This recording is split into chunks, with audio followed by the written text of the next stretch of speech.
ताणम।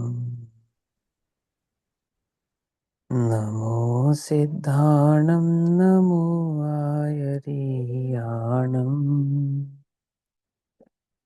नमो वज्रायाणं नमो लोये सवसाहुणम्।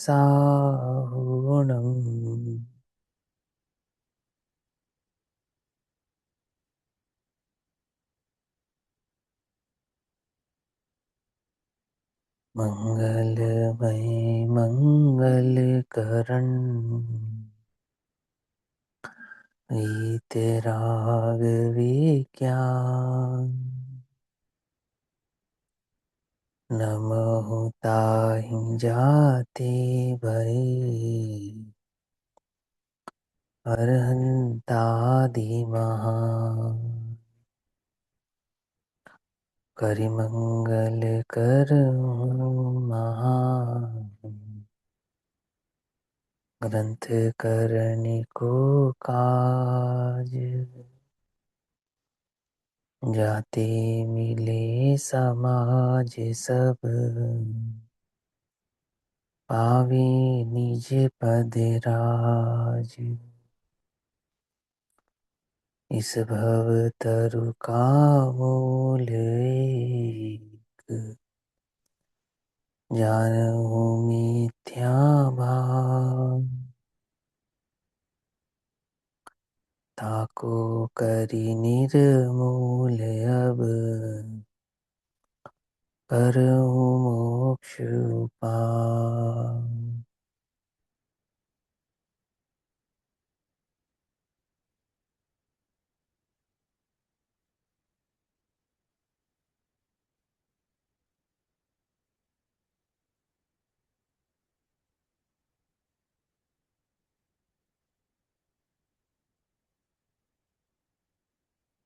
हमारा रात्रिकालीन स्वाध्याय का विषय चल रहा है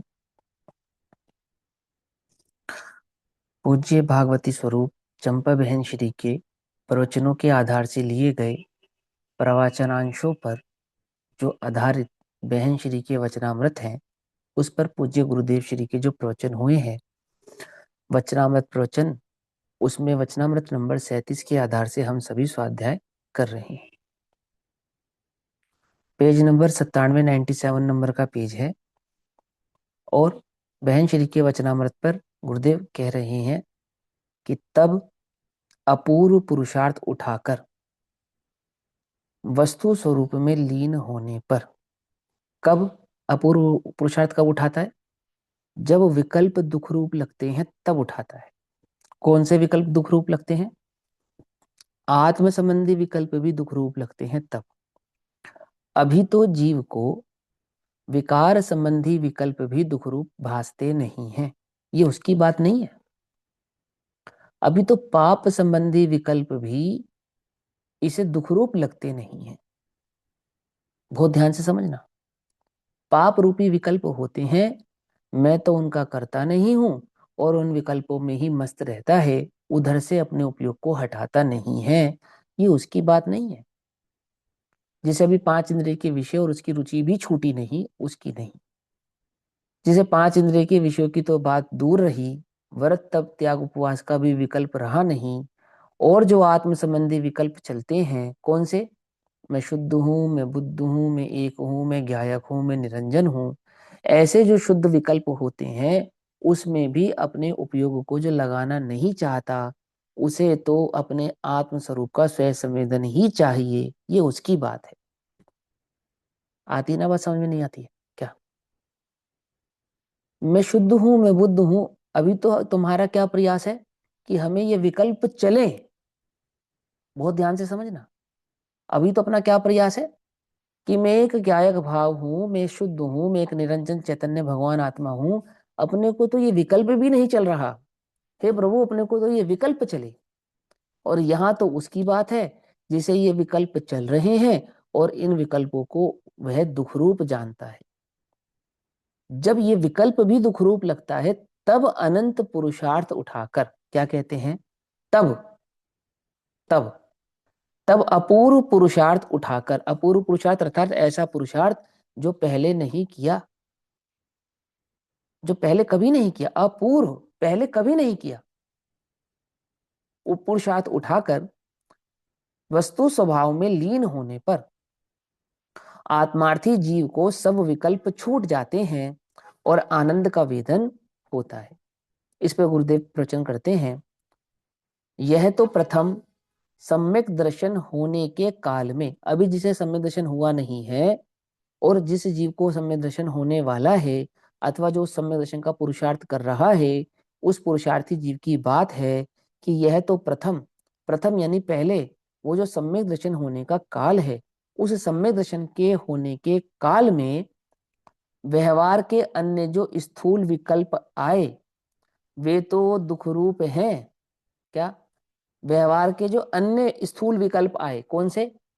पांच इंद्रिय भोग संबंधी अथवा व्रत तप त्याग संबंधी, समझे, बाहरी आचरण संबंधी अथवा शरीर आश्रित भोग संबंधी, वो जो विकल्प आए वो तो कैसे हैं? वो तो दुख रूप हैं, परंतु मैं ज्ञायक हूं, अबद्ध हूं, ऐसी जो मन के संबंध से विकल्पों की वृत्ति उठे, अर्थात मन है ना, मन उपयोगी कहो, अर्थात आपके चित्त में, आपके मन में, विचारों में मैं एक शुद्ध बुद्ध ज्ञायक भगवान आत्मा हूं, ऐसा जो अंतरंग में विकल्प उठे, वृत्ति उठे, वह भी दुख रूप लगे।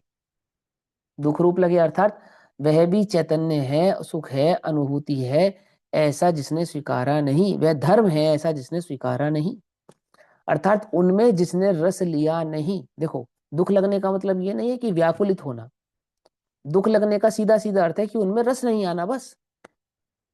आई बात समझ में? आई ना बात समझ में? आप कोई साड़ी खरीदने गए अथवा कोई कपड़ा खरीदने गए, तो जिनकी तरफ आपने देखा नहीं, तो किन की तरफ आपने नहीं देखा? कि जो आपको अच्छे नहीं लगे, बस उनकी तरफ नहीं देखा। तो नहीं देखना उसका नाम दुख है। हम्म। तो दुखी होके नहीं देखा या देखकर दुखी हो गए, क्या हुआ? तो दुख लगेगा मतलब व्याकुलित हो गए, दुखी हो गए, तड़पने लगे, रोने लगे, ऐसा हो परिणाम आने लगा, वो नहीं, अर्थात उनमें भी रस नहीं रहा, समझे? अब उनमें भी मजा नहीं आता, क्योंकि आनंद भाव कुछ और है। यह बात वह जानता है, कहाँ से जानता है? अभी तो श्री गुरु के मुख से जानता है, आगम से जानता है, और अब स्वयं उसका अनुभव करना चाहता है। इसलिए उस संबंधी, उस आनंद संबंधी विकल्प तो होता है, परंतु विकल्प का रस नहीं होता, उसे कहते हैं दुख रूप लगना। समझ में आई बात? दुख लगे। अभी तो पाप के विचार ही दुख रूप नहीं लगते, उनमें ही इतना रस आता है। क्या? मैं व्यवहाराभासी नहीं हूं ऐसा कहने वाला अभी तो कितना ही व्यवहार का रस लिए बैठा है, लिए बैठा है, नहीं लिए बैठा है, और अब अपने को विकल्प के आधार पर मैं धर्मात्मा हूं ऐसा विचार करता है, संतुष्ट होता है, आनंदित होता है, प्रसन्न होता है। ओहो, तुझे दुखरूप लगता नहीं है, तुझे वो विकल्प, वो विचार दुखरूप लगता नहीं। दुखरूप लगना मतलब समझ रहे हो ना? उधर रस नहीं आना, बस। ऐसा दुख नहीं जगत में किसी को पाप करते देखे, अरे भैया बस क्या बताएं, ये सारा संसार तो भैया दुख में है, सब पापियों से ही भरा है, ऐसा नहीं, इतना अवकाश नहीं है, निंदा आलोचना करने के लिए अवकाश नहीं है, समय नहीं है, हमें अब उसका रस नहीं है। तो रस नहीं है तो मतलब कि हम तो उसका चिंतन भी करना नहीं चाहते। क्या? आ गई बात समझ में? हम तो चाहते ही नहीं कि हमारे मन में भी वो बात रहे, ऐसा रस नहीं है, उपेक्षा भाव। क्यों? क्योंकि वो आनंद का जो भाव है ना, निर्विकल्प स्व संवेदन, उसकी दृष्टि है, और वो निर्विकल्प स्व संवेदन की दृष्टि नहीं, वो चैतन्य की दृष्टि है, जिसके आश्रय से वो निर्विकल्प स्व संवेदन भाव प्रकट होगा, और वो निर्विकल्प स्व संवेदन भाव जो प्रकट होगा, वहीं जाकर वो तृप्त होगा, संतुष्ट होगा, अन्य जगह वह संतुष्ट अब होता नहीं है। ठीक? तो क्या कहते हैं? वह भी दुख रूप लगे, शांति ना मिले, आर्य लिखा ना, तो शांति ना मिले का मतलब ये मतलब तड़पे, परेशान हो, व्याकुलित हो, व्याकुल का फल तो व्याकुलता है, ऐसा नहीं, अर्थात वहां उसमें अटकता नहीं है, उसका आनंद मानता नहीं है, उसमें रस लेता नहीं है, तो कहते हैं शांति ना मिले। अब कैसे समझाए तुम्हें कि उसमें आनंद नहीं लेता? इतनी सी बात कह दें तो भी तुम्हें समझ में नहीं आती, तो इसलिए कहना पड़ता है कि वो दुख रूप लगते हैं, वहां शांति नहीं पड़ती, ऐसा कहना पड़ता है। आ रही है बात समझ में नहीं आ रही है?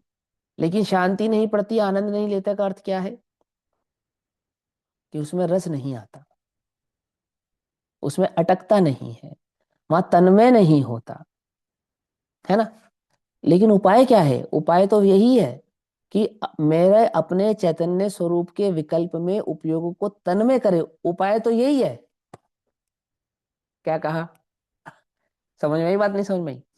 पंडित टोडरमल जी ने क्या बताया, निर्विकल्प होने का क्या उपाय है? कि चैतन्य के विकल्प में ऐसा तन्मय हो जाए मानो वह चैतन्य ही है, बस हूं। वो जो विकल्प है ना, वही विकल्प निर्विकल्प भाव को प्राप्त होगा, लेकिन विकल्प की दृष्टि से नहीं, चैतन्य की दृष्टि से। होता तो है विकल्प, दृष्टि होती है चैतन्य की, लेकिन अपने साथ क्या है, चैतन्य की तो दृष्टि है ही नहीं, और विकल्पों का रस ले रहा है, आनंदित हो रहा है, उसकी यहां बात नहीं है।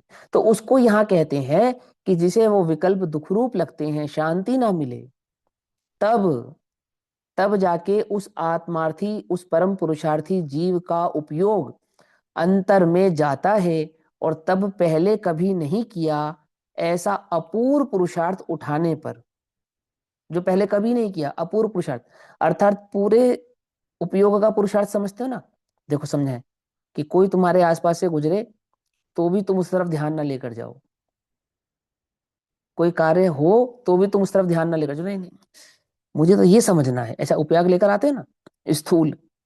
ऐसे सूक्ष्म उपयोग को, मैंने अपने उपयोग को सब जगह से समेटना, और मैं चैतन्य हूं, ऐसे चैतन्य के अनुभव भाव पे लेकर आना, हूं पे, हूं की स्वीकृति पे लेकर आना। वो जो ज्ञान जाग तो जी उबोचे है ना, जिसको आचार्य अमरचंद्र देव ने क्या कहा, नित्य उद्योतमान एक ज्ञायक स्वभाव, एक ज्ञान ज्योति। वो नित्य उद्योतमान जो ज्ञान स्वभाव है, वह मैं हूं, ऐसा वह ज्ञान ही अपने होने की स्वीकृति पे अपने को स्थित करता है। कौन करता है? उपयोग ही करता है। कहाँ करता है? उपयोग में ही करता है। किसमें? कैसे करता है? उपयोग से ही करता है। और किसके लिए करता है? कि वो सब कुछ उपयोग करता हुआ मैं चैतन्य हूं, इस स्वीकार के साथ करता है। पकड़ में आई बात, नहीं पकड़ में आई? है ना? किससे करेंगे? उपयोग से करेंगे। कैसे करेंगे? उपयोग से करेंगे। और कौन करेगा? कि उपयोग करेगा। उपयोग करेगा, उपयोग में करेगा, और उपयोग से करेगा, और क्या करेगा? कि मैं चैतन्य हूं, ऐसा करेगा। उपयोग में होने वाले, चलने वाले जितने भी आत्म संबंधी विकल्प हैं, वहां पर नहीं ठहरेगा। मैं मैं हूं, ऐसे हूं में अपने को स्थिर करेगा। इस स्थिरता को कह रहे परम पुरुषार्थ उठाकर। कैसा पुरुषार्थ? जो पहले कभी नहीं किया, जो पहले कभी नहीं उठाया, सारे जगत से अपने उपयोग को समेटकर, चैतन्य के विकल्प से भी अपने उपयोग को समेटकर, जिसने अपने हूं स्वभाव पर लगाया है। अब देखो ध्यान से, आंख भी बंद मत करो, कुछ मत करो, सिर्फ ज्ञान की दृष्टि कर कर देखो। ज्ञान समझ में आता है? सिर्फ ज्ञान, उसमें हूं पने का भाव लाना, वो निर्विकल्प स्वयं संवेदन है। बस इतना सा मार्ग है, मालूम? क्या समझ में आए? देह नहीं, ज्ञान, आपने अभी विकल्प बोला नहीं। हाँ आपने अभी बोला चैतन्य से दृष्टि हटाकर अपने हूं पर हाँ, दृष्टि लानी है।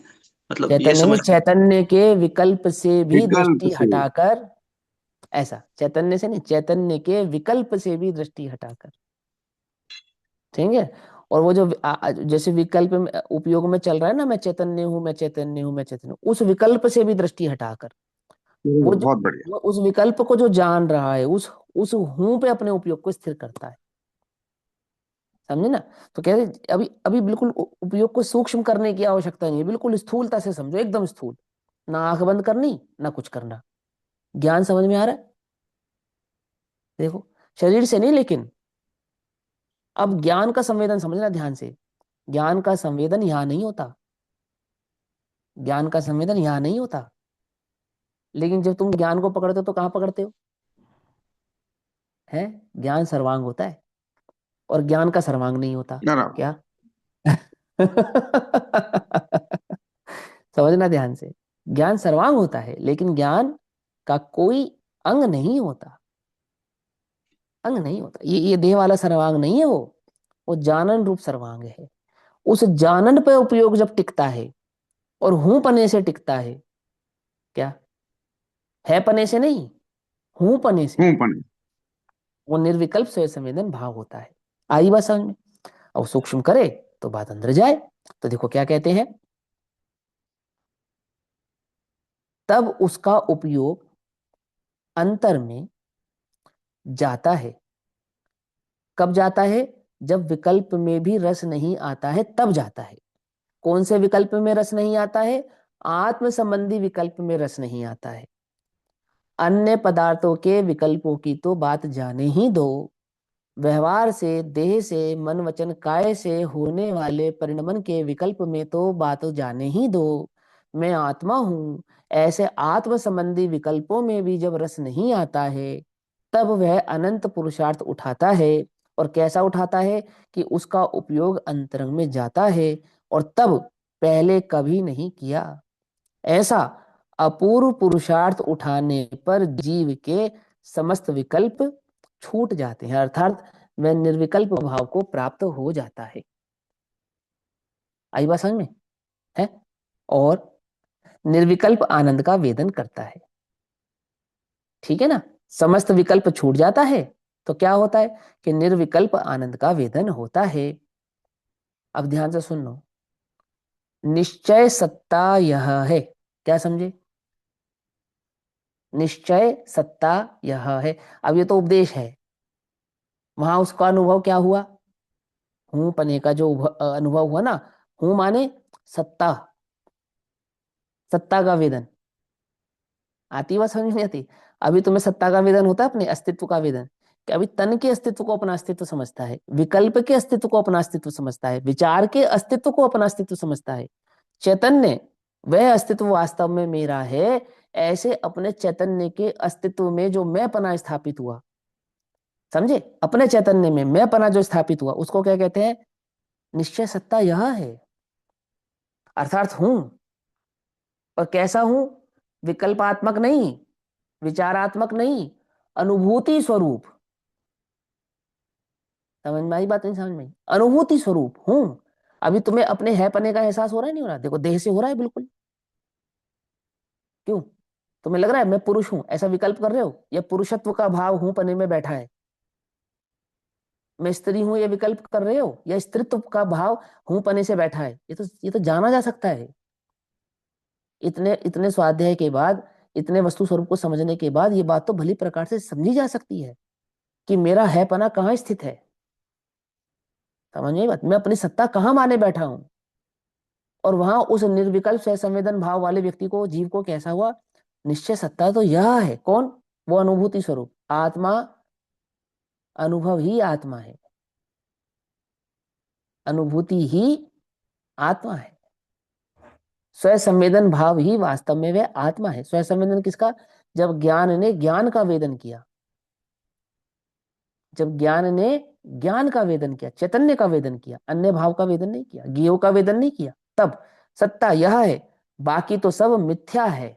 अब इतना विकल्प नहीं है वहां पे, तो वहां तो हूं पना है ना, और बाकी जगह से उपयोग छूट गया। तो जो जो जो सब छूट गया वो सब मिथ्या है, और जो रह गया वो सत्ता है। क्या कुछ समझे या नहीं समझे? उस अनुभूति में जो जो भाव छूट गया वो सब मिथ्या है, और जो रह गया वो सत्ता है। तो क्या रह गया? कि मेरी ज्ञान पर आयो में, बस ज्ञान ही ज्ञान भरा है। ज्ञान के सिवा कुछ रहा ही नहीं, रहा ही नहीं। ज्ञान कहो, चैतन्य कहो, आत्मा कहो, चिदानंद कहो, आनंद का झरना कहो, तुम तो जो कुछ कहो, मैं तो बस हूं। आचार्य अमरचंद्र, आचार्य कुंद कुंद क्या कहते हैं? वो तो बस वो ही है। क्या है वो? ना प्रमत्त है ना अप्रमत्त है, कुछ नहीं, वो तो बस वो ही है बस। क्या है? हमसे मत पूछो क्या है, वो तो बस है? समझ आई बात? नहीं समझ में आई? वो तो बस है है या हूं। है ना। अनुभव करने वाला कहता है हूं, ऐसा हूं, यह सत्ता है, निश्चय सत्ता है, बाकी सब तो मिथ्या है, ऐसा। मुनिव्रत धार अनंत बार ग्रीवक उपजायो, पै निज आत्म ज्ञान बिना सुख लेश न पायो।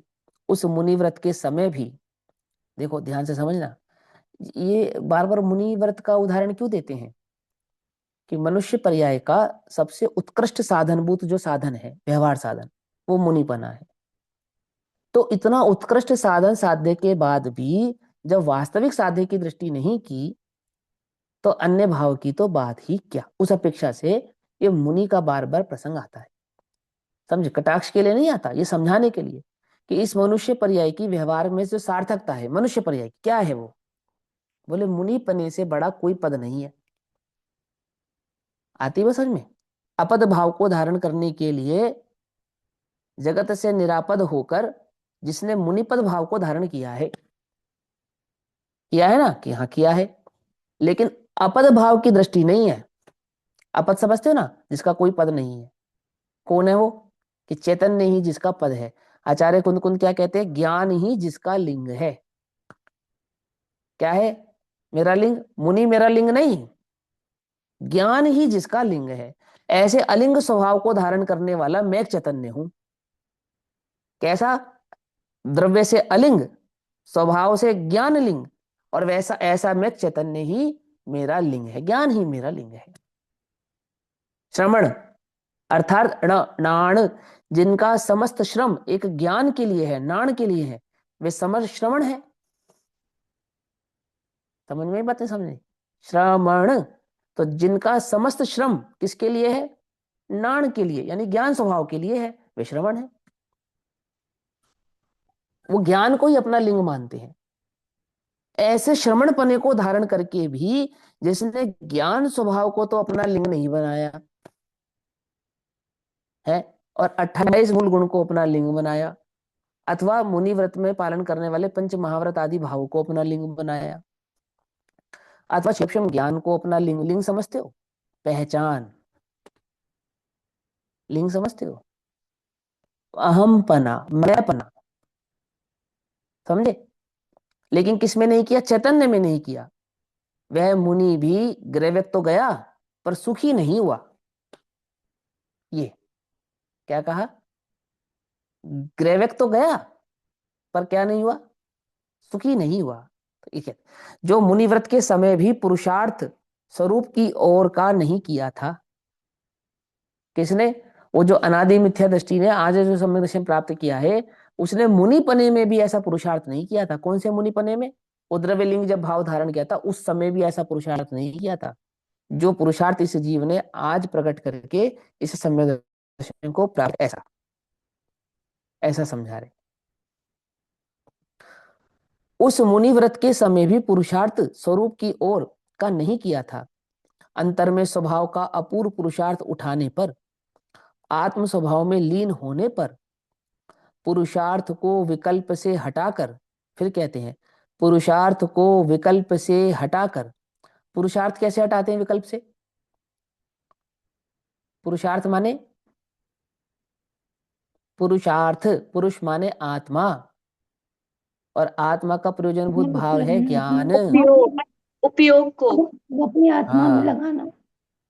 हाँ, है ना, ज्ञान, और ज्ञान अर्थात उपयोग, ज्ञानोपयोग, तो उपयोग की वृत्ति का नाम पुरुषार्थ है। आ रही बात समझ, उपयोग की वृत्ति, वृत्ति समझते हो? प्रवृत्ति, वृत्ति और प्रवृत्ति का जो नाम है उसका नाम यहाँ पुरुषार्थ है। पुरुषार्थ करने के लिए कोटि शिला नहीं उठानी, पुरुषार्थ करने के लिए सर्दी गर्मी नहीं सहनी, उल्टा नहीं पकड़ना, छल ग्रहण नहीं करना, पुरुषार्थ करने के लिए भूख प्यास नहीं सहनी। क्या ये तो बहुत बढ़िया, हम तो कह ही रहे थे। परंतु अनाहारी का स्वरूप का ध्यान करना है, उस ओर देखना है। जिसने उसकी ओर देखा है उसको आपो आप ही क्या नहीं होता, कषाय का विकल्प होता नहीं है, पाप रूप आचरण होता नहीं है। समझे, क्या कहते, पुरुषार्थ को विकल्प से हटाकर अंतर में जाने पर आत्मार्थी जीव के सब विकल्प छूट जाते हैं। अर्थात जिसने विकल्प में रस नहीं लिया है, वास्तव में तो वो ही निर्विकल्प की ओर जा सकता है।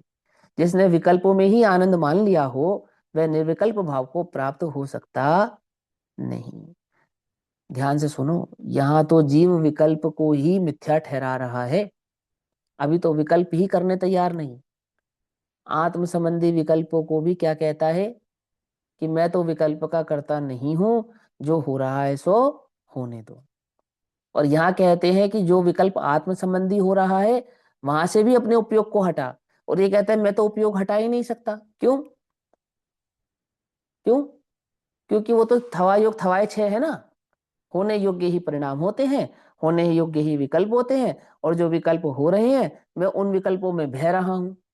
बहुत अच्छी बात है, यही जैन धर्म है, यही जैन धर्म का मार्ग है। क्यों? क्योंकि हमने सीखा है स्वसमय में होता है। जब योग्यता पकती है तो विकल्प आपो आप ही छूट जाते हैं, उपयोग आपो आप ही हट जाता है ना। ऐसा नहीं है। अब समझना, ऐसा है परंतु ऐसा नहीं है, है? क्या समझे? ऐसा ही है परंतु ऐसा नहीं है। तुम्हारी बात हमें समझ में नहीं आती, तो स्यादवादी रूपी चक्र ऐसा ही है। उसे समझने के लिए थोड़ा बुद्धि चाहिए, अबुद्धियों को समझ में नहीं आती, दुर्बुद्धियों को समझ में नहीं आती वो बात, है ना।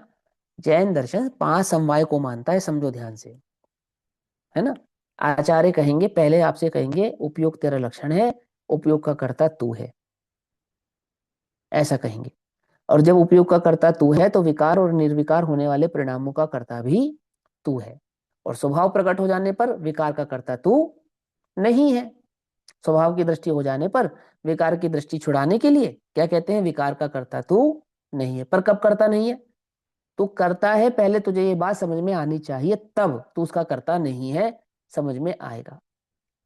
जब तक तू करता है ये बात नहीं समझेगा, तब तक तू उसका अकर्ता है ये बात तेरे समझ में नहीं आएगी।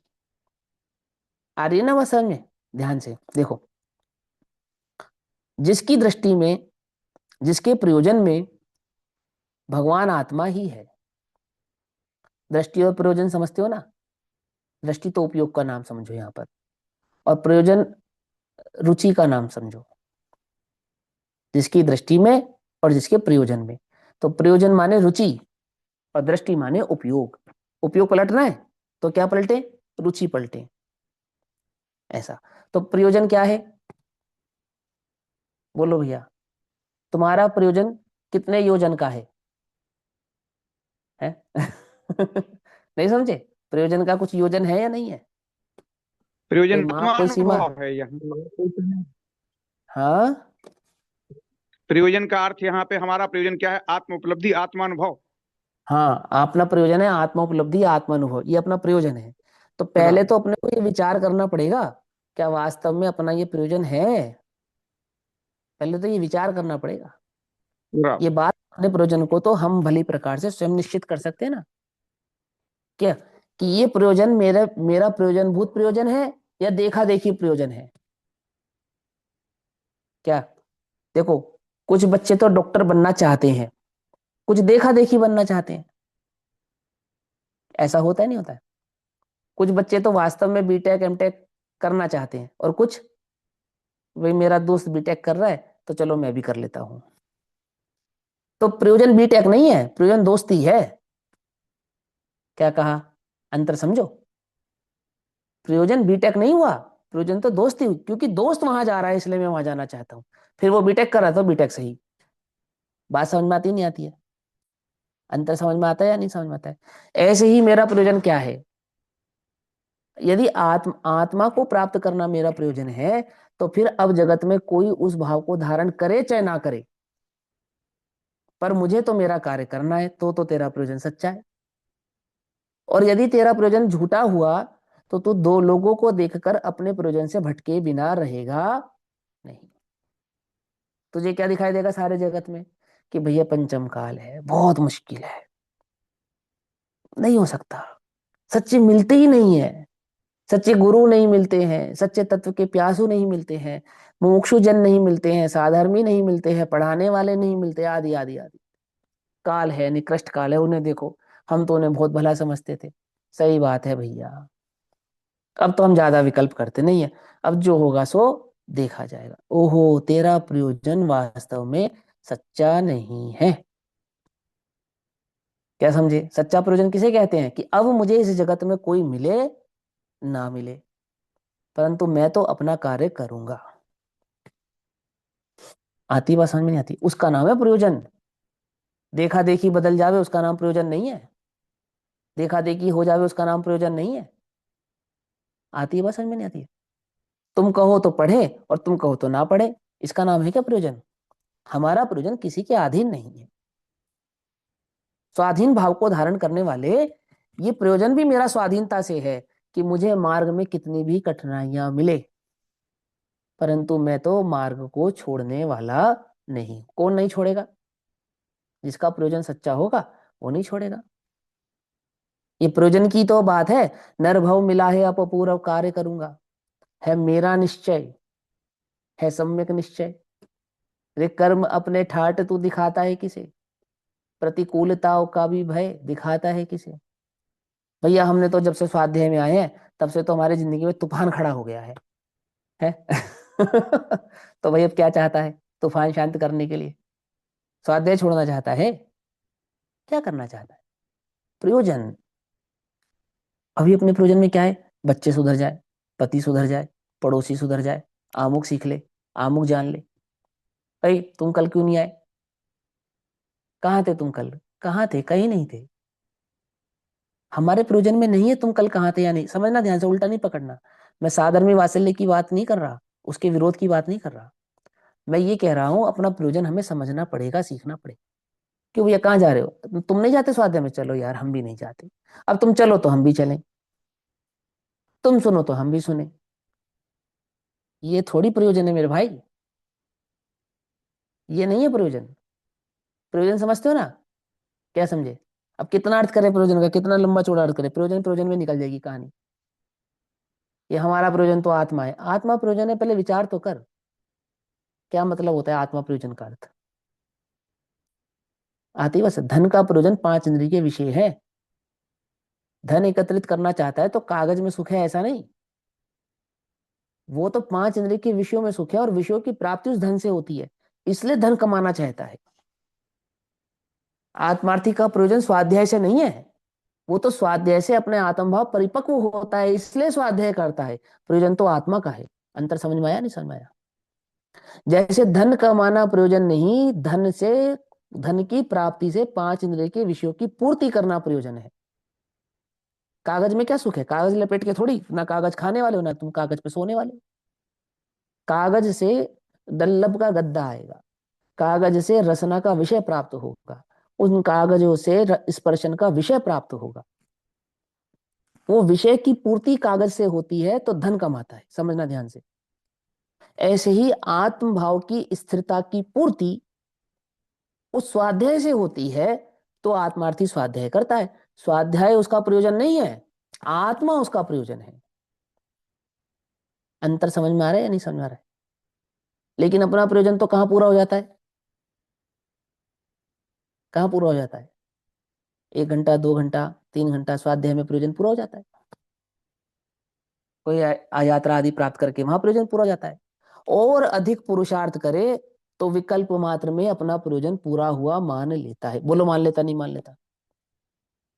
1 घंटा की समायिक, आधा घंटा की समायिक में मैं आत्मा हूं, मैं शुद्ध हूँ स्वतंत्र निश्चल निष्काम ज्ञाता दृष्टा आत्म राम, आत्म राम, आत्म राम। बस इतने गाया, हो गया प्रयोजन पूरा। बोलो हो गया नहीं हो गया? विचार कर कर देखो आप। यहाँ पे प्रयोजन पूरा हुआ या नहीं हुआ? अब्दुल कलाम ने एक बात कही थी। क्या कही थी? सबसे फेमस है उनकी बात वो, कि स्वप्न वो नहीं जो नींद में आते हैं, स्वप्न तो वह है जो सोने नहीं देते, वो है स्वप्न, है ना?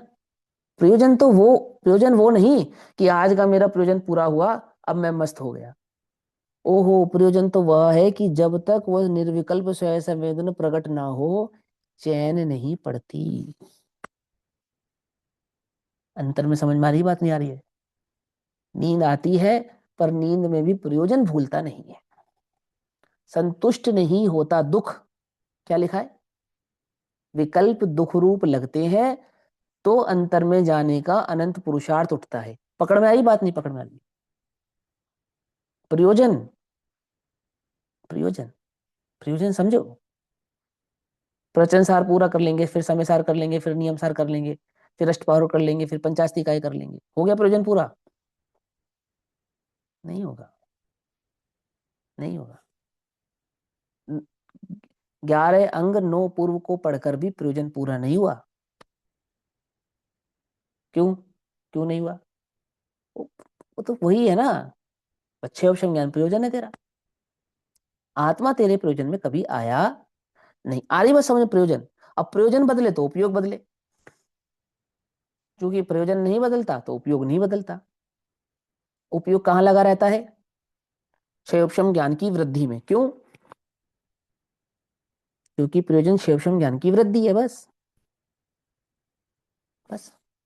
अब मान लो मैं स्वाध्याय करा रहा हूं, तो क्या प्रयोजन होना चाहिए मेरा?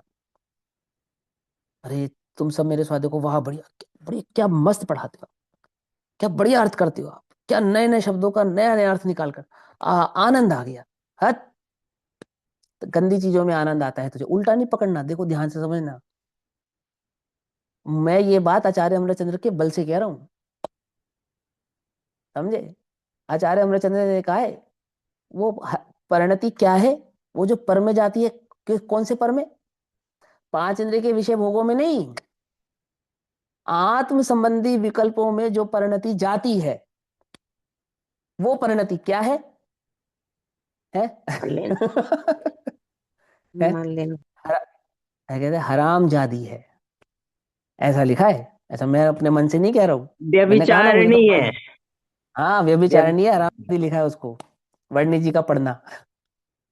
समझे? बताओ, क्या है वो परिणति? अब बोलो कितना, क्या प्रयोजन है उनके पास, क्या विजन है उनका? मैंने उनको इस मेरे क्या बढ़िया सुंदर टीका लिखी है मैंने, क्या बढ़िया, क्या आहा, क्या क्या सुंदर सुंदर कलशों की रचना की है। ऐसे गाओ तो ऐसे मधुर गीत जैसे लगते हैं। ओहो, यह परिणति, यह तो मेरा कार्य नहीं है, प्रयोजन ही नहीं है। वो टीका लिखना ये मेरा प्रयोजन नहीं है। टीका के माध्यम से मुझे शुद्धोपयोग की प्राप्ति हो, वो मेरा प्रयोजन है। समझ रहे बात, नहीं समझ रहे? यदि इस टीका का कुछ फल प्राप्त होना भी है, पहली बात तो होना नहीं, ये बात तो हम भली प्रकार से जानते हैं। और अगर होना भी है, तो क्या हो? कि वो एक शुद्धोपयोग हो, और कुछ नहीं हो। ये है प्रयोजन। तो आ रही है बात समझ में? नहीं आ रही? अपना प्रयोजन तो इसी में पूरा हो जाता है कि हम बढ़िया बढ़िया लच्छेदार बातें करें और तुम वाह वाह कर दो, बस हो गया हमारा प्रयोजन पूरा। और क्या चाहिए? 200 400 लाइक मिल जाए, व्यू मिल जाए, और क्या चाहिए? वो 5 7 हजार, बस 20 25 हजार हो जाए, फिर तो कहना ही क्या, फिर तो कहना ही क्या। अब आजकल पांव जमीन पे टिकते नहीं मेरे, हैं? समझ में आई बात, नहीं समझ में आई? अरे समझो प्रयोजन, समझो किसे कहते हैं प्रयोजन। देखो, मैं एक बात कहना चाहता हूं, ध्यान से समझना। आत्मार्थी का प्रयोजन तत्व प्रचार नहीं है। क्या कहा? फिर कहूं? आत्मार्थी का प्रयोजन तत्व प्रचार नहीं है। यदि होता तो वो धर्मनाथ तीर्थंकर के बाद और शांतिनाथ तीर्थंकर तक, ये जो जो धर्म की अनुसूची थी, ये विलीन नहीं हो सकती थी। क्यों? उनको लगता ना, केवल ज्ञानी तो थे ही ना, सर्वज्ञ तो थे ही। तो सर्वज्ञता में ये नहीं जाना होगा उन्होंने कि ये जो अब ये धर्म की जो श्रुति चली है आदिनाथ भगवान से, ये विलुप्त हो जाएगी शांतिनाथ तीर्थंकर के काल तक। क्या नहीं मालूम चला होगा? और वो बात उसी सभा में, चलो तीर्थंकरों को तो विकल्प नहीं आया, आचार्य रहे, साधु रहे, श्रावक रहे, उनको भी तो ज्ञात हुई होगी, नहीं हुई होगी? हम्म? उनको नहीं विकल्प आया? क्यों? भगवान महावीर स्वामी के समोशरण में ये बात समझ में, ये बात नहीं जान ली गई होगी कि आने वाले काल में जैन धर्म के कितने कितने विच्छेद होने वाले हैं? वो किसको हो गई? हुई ना? किसको? चंद्रगुप्त मौर्य को सपना आया ना, जाना ना, उसने अपने गुरु के पास गए ना। पर मैं, आप समझना ध्यान से, होगी नहीं होगी, वो पताका जितने वर्ष बहेगी सो चलेगी तो चलेगी, जैसे भी चलेगी। उल्टा नहीं पकड़ना, ध्यान से समझना। आत्मार्थी को ये विकल्प ही नहीं है क्या, कि मुझे प्रचार करना है। गुरुदेव तो बहुत बाद में सोनगढ़ से निकले हैं। गुरुदेव इस विकल्प के साथ थे ही नहीं कि लोग मुझे सुनेंगे, आएंगे, मेरे पास बैठेंगे, मेरे अनुयायी बनेंगे, वो पढ़ेंगे और मुझे गुरुदेव के नाम से पुकारेंगे। वो तो इसी इसी शर्त पे निकले थे कि भैया अब तो मरना है, आज नहीं तो कल। इनके डंडे लाठी नहीं मारेंगे तो सांप बिच्छू काट के मार डालेंगे, ये शरीर तो छूटना है। कुछ बात समझ में आई नहीं? मैंने कि कोई एक स्थान बना लिया हो, ऐसा भी नहीं किया। कोई मंदिर बना लिया हो, कोई थानक बना लिया हो, कोई जगह, कुछ डिसाइड करा नहीं। क्यों? क्योंकि पता ही नहीं क्या होना है, कुछ नहीं पता। मैंने प्रचार हो, यह तो विकल्प गुरुदेव को ना था, ना है, ना होगा। और सुनो, ये गुरुदेव ने स्वयं इसी प्रवचनामृत में कहा है कि आपके माध्यम से होता है ना। मुमुक्षु ने प्रश्न किया कि भाई हम नहीं चाहते, जो होना है तो होता है, हम तो किसी से कुछ कहते नहीं है। क्या लिखा गुरुदेव ने? पढ़ा आपने अभी 2-3 दिन पहले? हम तो किसी से कुछ कहते नहीं है। किताबें छपनी होती है तो छप जाती है, प्रवचन रिकॉर्ड होने होते हो जाते हैं, लोग सुनने आते हैं तो आते हैं, प्रचार होना है तो हो जाता है। हम तो विकल्प नहीं करते। मंदिर बनाने का संयोग होता है तो पंचकलानकों में भी चले जाते हैं, मंदिर भी बन जाते हैं। हम विकल्प नहीं करते। समझो इस ध्यान इस बात को। आत्मार्थी का ये लक्ष्य ही नहीं है क्या, कि मैं जन जन के चित्त में जैन दर्शन प्रचारित कर दूं।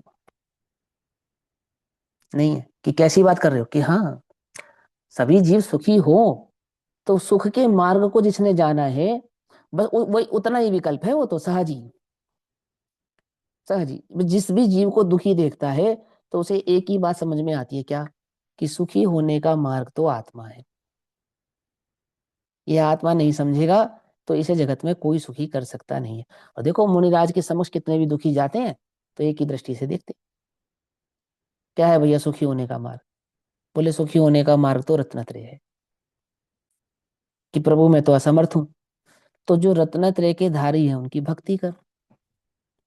भक्ति कर माने कि वे तुझे जैसा समझावे, जैसा बतलावे, उसका अनुसरण कर। ये है भक्ति बस। उनके पांव दबा, उनको आहार करा, ये सब नहीं। ये सब नहीं। अभी कुछ कल्पना करो, जैन मुनिराज इस विकल्प से प्रवचन करें कि अब बढ़िया आहार मिलेगा। मुझे मालूम चल जाए कि मेरे गुरु ऐसे हैं, मैं ना बनाऊं ऐसे गुरु को गुरु। कैसे? कि वो प्रवचन के बल पे आहार चाहते हैं, मैं नहीं बनाऊंगा। बिल्कुल एकदम डंके की चोट पर कह रहा हूं ये बात। मैं नहीं मानूंगा उसको कि वो गुरु है। वो पाप ही है। मैं ना करूं ऐसे की संगति। कुछ नहीं चाहिए। क्यों? होता है जगत स्वयं परिणाम। मैं जग का करता क्या काम। ऐसा बल है उन्हें जिसके आगे धन बल तन बल, तृणवत तुच्छ असार। मुझे है स्वामी उस बल की दरकार, जिस बल को पा करके स्वामी आप हुए भव पार। मुझे है स्वामी उस बल की दरकार। सच्चा मोक्षार्थी, सच्चा मुमुक्षु वो है जिसका विकल्प, जिसका विचार, जिसका उद्देश्य, जिसका प्रयोजन तत्व प्रचार प्रसार नहीं है, नहीं है और नहीं है, अपितु तत्व की प्राप्ति है। समझ में आती है बात? नहीं समझ आती? उस प्राप्ति में प्रचार होता है तो होता है, होता है, पर प्रचार करना उसका प्रयोजन नहीं है। समझ में आ रही है बात? नहीं समझ में आ रही है? आ रही ना? यदि आज धन से कुछ भी प्राप्त होना बंद हो जाए, वो तो सीधा सा उदाहरण है, 1000 रुपये का नोट बंद हो गया, तो तुम्हारे पास है वो नोट? कितने हैं? के पास नहीं है। एक आधा ना याद में रख रखा हो तो रख रखा हो है कि ऐसा भी कभी नोट हुआ करता था। अन्यथा तुमने उनका उनका मुंह कैसे छोड़ दिया? जिन्हें छाती से लगाए घूमते थे, छुपाए छुपाए फिरते थे, वो 1000 के नोट जो बंद हो गए, 500 के नोट जो बंद हो गए, जो बंद हो गए, उनका विमोह तुमने क्यों छोड़ दिया, क्यों त्याग दिया, कि अब इनसे कुछ प्राप्त होने वाला नहीं है। वो कुछ क्या, धन नहीं है वो, क्योंकि धन, इसका धन कागज का नाम तो कभी था ही नहीं। धन तो पांच इंद्रिय के विषयों की प्राप्ति का नाम था। समझे नहीं समझे, क्योंकि अब इस कागज से कुछ प्राप्त होने वाला नहीं है, इसलिए ये कागज मेरे काम का नहीं है। कौन सा कागज मेरे काम का है, जिससे मुझे पांच इंद्रिय के विषय की प्राप्ति हो, वो कागज। कौन सी चर्चा, कौन सा तत्व मेरे काम का है, जिससे मेरे आत्मा की, मेरे उपयोग की स्थिरता होती हो, वह चर्चा तो मेरे काम की है। समझना ध्यान से, वो स्वाध्याय तो मेरे काम का है, अन्य कोई स्वाध्याय, अन्य कोई चर्चा मेरे काम की नहीं है। यह है आत्मार्थी का लक्ष्य। समझना बहुत ध्यान से, देखो क्या कहते हैं, जिसकी दृष्टि में, भैया भैया, आपने कहा कि गुरुदेव जी कहते थे कि हम विकल्प नहीं करते हैं, तो उनका एक प्रसंग भी हाँ आता है ना कि 102 बुखार में भी उनको विकल्प आया कि मैं इन लोगों को सुना दूं कि कानों पढ़ना दुर्लभ है, क्यों, तो हाँ उसको हम हाँ कैसे हाँ, समझेंगे? और फिर क्या कहा उसको सभा में आके, कि राग है दुख है। तो उसको विकल्प समझे ना की श्रेणी प्रयोजन। में ही तो डालेंगे ना। हाँ तो वह गया ना, लेकिन उसका प्रयोजन तो नहीं रखा ना, ये तो माना ना कि राग है दुख है, ये मेरा हाँ कार्य नहीं, ये। हाँ। अब वो तो मैंने कहा ना, वो तो गुणस्थान प्रमाण विकल्प आता ही है, प्रचार आदि के राग का परिणाम होते राग ही नहीं हैं। होता, राग हाँ, का राग परंतु नहीं। उसकी दृष्टि नहीं करता। ये धर्म है, ये मेरे करने योग्य है, ये करूंगा तो धर्म होगा, और इसके करने से ऐसा होगा, ऐसा होगा, ऐसा, ऐसी मान्यता नहीं है। ये तो मान्यता की बात है, तो प्रयोजन की बात है, हम तो प्रयोजन की चर्चा कर रहे हैं ना, हम तो प्रयोजन की चर्चा कर रहे हैं। तो तात्कालिक तो विचार विकल्प आए बिना रहेंगे नहीं, मंदिर बनाने के विकल्प आए बिना रहेंगे नहीं, स्वाध्याय करे, प्रचार के, प्रसार के, वो तो आएंगे नहीं, पर किसके, सच्चे तो उसके हैं जिसके लक्ष्य में आत्मा है। सच्चे, ये सच्चे प्रयोजन, जिसके प्रयोजन में इनका प्रयोजन नहीं है, उसके ये विकल्प सच्चे हैं। कौन से, बिल्कुल बिल्कुल। मंदिर बनाने के, प्रचार करने के, प्रसार करने के। जिसका प्रयोजन प्रचार प्रसार नहीं है, जिसका प्रयोजन एकमात्र आत्मा है, उसको यदि प्रचार प्रसार का विकल्प आवे, तो उसका विकल्प तो सच्चा है। और जिसके प्रयोजन में ही मात्र प्रचार प्रसार है और आत्मा नहीं है, उसका प्रचार प्रसार का विकल्प ही झूठा है, क्योंकि वो वास्तव में प्रचार प्रसार नहीं, प्रचार प्रसार के माध्यम से अपना प्रचार प्रसार करना चाहता है, क्योंकि उसने शरीर से एकत्व किया है, पर में एकत्व किया है, और पर के ही एकत्व के भाव से जो प्रचार प्रसार होगा, उसमें प्रचार आत्मा का नहीं होगा, उस एकत्व का, उस जिसके साथ एकत्व ना, उस देह के साथ, उसका होगा बस, और किसी का नहीं होगा, और हो ही नहीं सकता, पॉसिबल ही नहीं है। समझे नहीं समझे, देखो ध्यान से, जिसकी दृष्टि में, जिसके प्रयोजन में भगवान आत्मा ही है, क्या समझे, जिसके दृष्टि में, जिसके प्रयोजन में एकमात्र भगवान आत्मा ही है, ऐसे आत्मार्थी जीव को विकल्प छूटने से अंतरंग में जो अतीन्द्रिय आनंद का वेदन होता है, उस अतीन्द्रिय आनंद के वेदन का नाम, समझना ध्यान से, अब मुझे समय दर्शन है या नहीं, अतीन्द्रिय आनंद के वेदन का नाम, जो विकल्प से छूटकर निर्विकल्प चैतन्य का अतीन्द्रिय आनंद हुआ है, उस आनंद की अनुभूति का नाम, हुई होगी मुझे मालूम ही नहीं है, हो सकता है हो गई हो, है, वाह भाई वाह, तूने शक्कर खाई और तुझे पता भी नहीं चला, है, ये कैसी शक्कर खाई भाई, ऐसा नहीं, कि होगी शायद, अनध्यवसाय है ये तो, क्या समझे, ये तो संशय है, ये तो विपर्य है, तो ये तो मिथ्यात्व के संकेत हैं, शायद, ये नहीं, अनुभूति हुई है, उस छद्मस के ज्ञान का विषय बनी है, उसने उसका आनंद भोगा है, जिसने उस अतीन्द्रिय आनंद को भोगा है, आनंद वेदन किया है, उसका नाम सम्यक दर्शन, सम्यक ज्ञान और सम्यक चारित्र कहने में आता है। उस एक अतीन्द्रिय आनंद का नाम तीन प्रकार से कहने में आता है, आपको पहले समझा ना कैसे, ज्ञान में ज्ञान की स्थिरता, ज्ञान में ज्ञान का उपभोग, और ज्ञान का ज्ञान में जानना, है ना, उसी को सम्यक दर्शन, उसी को सम्यक ज्ञान, और उसी को सम्यक चारित्र ऐसा कहते हैं। जीव को समस्त विकल्प छूट जाने पर अंतर में अतीन्द्रिय आनंद का वेदन होता है, क्योंकि भगवान आत्मा स्वयं अतीन्द्रिय आनंद का कंद है।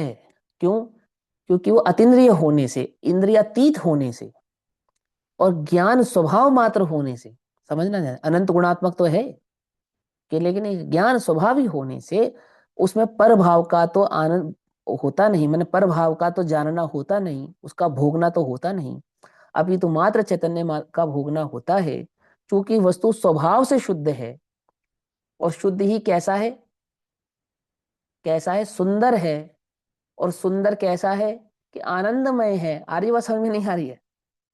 तो वो क्या कहते हैं कि क्योंकि भगवान आत्मा स्वयं स्वयं अतीन्द्रिय आनंद का कंद है। जब आनंद निधान का आदर किया, किसका आदर किया? अपने चैतन्य होने का आदर किया। आदर समझते हैं ना? क्या समझे? जैसे तुम्हारे घर मोदी जी आ रहे हो, ठीक, तो अब तुम्हारे गली का कोई बहुत बड़ा व्यक्ति, अरे तुम्हारे शहर का मेयर खड़ा हो, तो उसको देखोगे या मोदी जी को देखोगे? किसको देखोगे? सीधी सी बात है ना, भाई प्रधानमंत्री आ रहा है उसकी ओर देखेंगे, ऐसा ही होगा ना। ये तो लोक में व्यक्ति के पद की महिमा है। ऐसे ही अपने चैतन्य की महिमा कैसी है कि अन्य जगत के किसी प्रभाव की ओर देखता नहीं, अन्य किसी का आदर करता नहीं। आदर करता नहीं, समझ लो, आदर नहीं करता। आदर कर नहीं करता मैंने धक्का दे देता उसको, ऐसा नहीं। आदर नहीं करता अर्थात उसकी दृष्टि नहीं करता, उस ओर देखता नहीं, उसको लक्ष्य में लेता नहीं, उसमें अहम बुद्धि धारण नहीं करता, अपने चैतन्य का आदर करता है।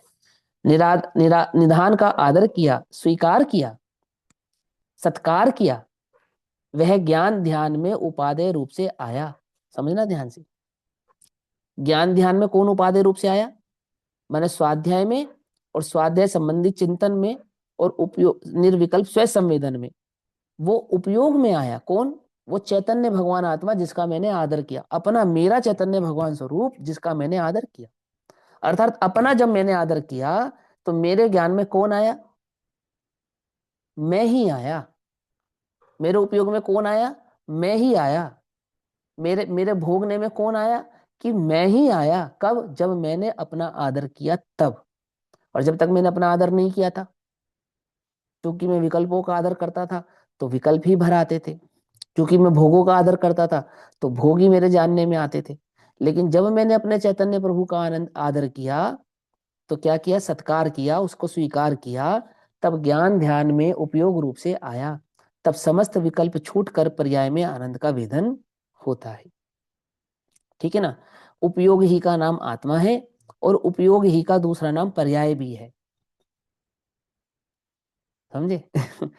जब इस उपयोग को मैं वर्तमान पर्याय की अपेक्षा से देखता हूं तो वर्तमान पर्याय में मुझे आनंद आया ऐसा कहने में आता है, और जब इसी उपयोग को मैं ध्रुव की अपेक्षा से देखता हूं तो यही उपयोग आत्मा है ऐसा कहने में आता है। कुछ बात समझ में आई या नहीं? क्या समझ में आई है?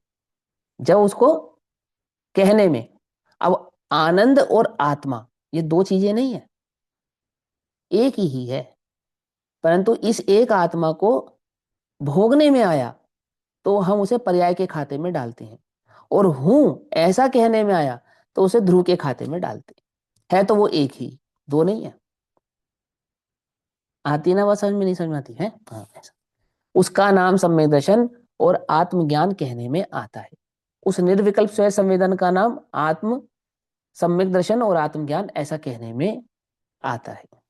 उसी को सम्यक दर्शन कहते हैं, उसी को आत्मज्ञान ऐसा कहते हैं। यह कठिन लगता है,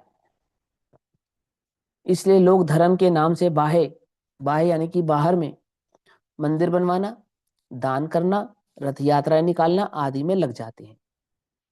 क्योंकि अंतरंग में शुद्ध उपयोग कठिन लगता है तो हम प्रचार प्रसार में लग जाते हैं। क्या समझे? क्योंकि अंतरंग में शुद्धोपयोग कठिन लगता है तो हम विकल्प में आनंदित हो जाते हैं, मात्र स्वाध्याय में आनंदित हो जाते हैं। कुछ बात समझ में आई नहीं? आपने सिर्फ अपनी क्रिया ही तो पलटी है, और तो कुछ नहीं बदला। क्या किया? पहले मंदिर बनाने में सुख मानते थे, अब स्वाध्याय करने में सुख मानते हो। पहले खोटे विकल्पों में सुख मानते थे, अब अच्छे विकल्पों में सुख मानते हो। अल्टीमेटली सुख तो विकल्प में ही मानते हो। निर्विकल्प चैतन्य का तो आनंद को सुख नहीं माना, उसका तो स्वीकार नहीं किया। बात समझ में आ रही नहीं आ रही है? आ रही है ना? तो क्या कहते हैं, कठिन लगता है। बोलो, तुम्हें स्वयं संवेदन कठिन लगता है या नहीं लगता है? एक तो कठिन लगता है, ऊपर से कठिन बतलाने वाले भी बहुत हैं। क्यों? वो बातें गूंजती है कानों में घंटों की तरह। कौन सी? कि विरले ही होते हैं, थोड़े ही होते हैं, दो चार ही होते हैं, और पंचम काल है भैया। और किसी तरह से उसकी बुद्धि छुड़ा दो तो वो तो जब होना होता है भैया तब होता है, और हमारे करने से तो क्या होगा?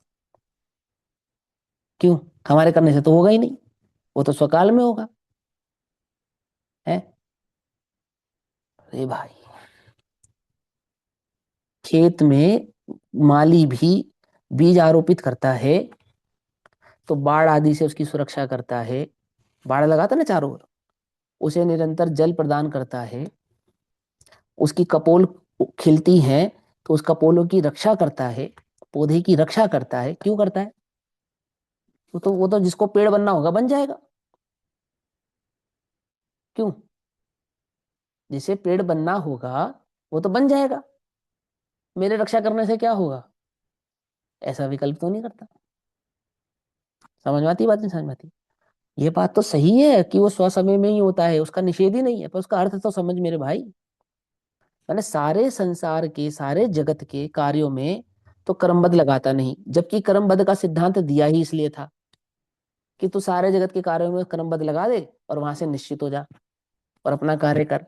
और ये महाजन ऐसा था, इसने अपने कार्यों में क्रमबद्ध लगा दिया और सारे जगत का भार लिए बैठा है। समझ में आई बात? नहीं समझ में? मैंने जो बंदूक तुझे अपनी रक्षा करने के लिए दी थी उसे अपने ऊपर चला डाली तूने। वो आत्मरक्षा के लिए थी, आत्महत्या के लिए नहीं। समझे में बात? नहीं समझ में आई बात?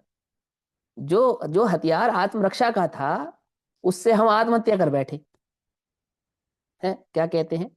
अरे मंदिर बनवाना, दान करना, रथ यात्रा निकलवाना आदि में, और भी अनेक कार्य हैं, लग जाते हैं, किंतु बाहर कहीं धर्म शांति नहीं है। हम्म। शुभाशुभ विकल्प छूटकर, अरे अबद्ध और ज्ञायक के विकल्प भी छूटकर जब अपूर्व पुरुषार्थ से स्वरूप सन्मुख होता है तब अतीन्द्रिय आनंद का अनुभव होता है। उसका नाम धर्म है, उस अतीन्द्रिय आनंद का नाम धर्म है। अन्य किसी भाव का नाम धर्म नहीं है, समझो। अतीन्द्रिय आनंद का नाम धर्म है। उसका नाम जन्म मरण से रहित होने का पंथ है। वो जन्म मरण के अभाव करने का पंथ है, वो मार्ग है, वो रत्नत्रय का मार्ग है जो जन्म मरण का अभाव करेगा, अन्य कुछ भी नहीं। अब वचनामृत नंबर 38 आता है, पेज नंबर 98, 98 नंबर का पेज। परंतु अभी समय हुआ, इसकी चर्चा हम कल करेंगे। तब तक के लिए सभी को जय जिनेन्द्र। ओम नमः सिद्धेभ्यः।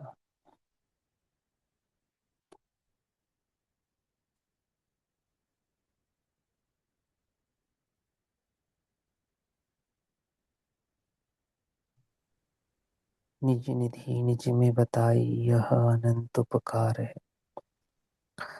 उसके लिए जिन वाणी माँ को वंदना शत बार है।